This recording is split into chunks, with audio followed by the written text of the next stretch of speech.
রমাদান মাসে ইবাদত বন্দেগী করতে পারা এটা আল্লাহর নেয়ামত, এটা আল্লাহর অনুগ্রহ, এটা আল্লাহর রহমত। যে রমজান পেয়েও ইবাদত করতে পারলো না সে তো হতভাগা, কপাল পোড়া। এই হতভাগ্যের কাতারে সাধারণত সেই মানুষগুলোই পড়ে যারা আল্লাহর রহমতের উপযুক্ত না।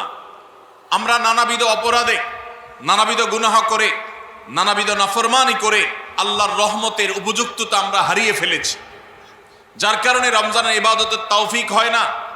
এই জন্য তিনি তাদেরকে নসিহা করেছিলেন যে আমি তোমাদেরকে উপদেশ দিচ্ছি, রমজান আসার আগে থেকেই আগের যে সমস্ত গুনাহ খাতা হয়েছে, যে সমস্ত নাফরমানি হয়েছে, আল্লাহর অবাধ্যতা হয়েছে, সেগুলোর জন্য চোখের পানি ফেলে রোনাজারি করে আল্লাহর কাছে ক্ষমা চাও।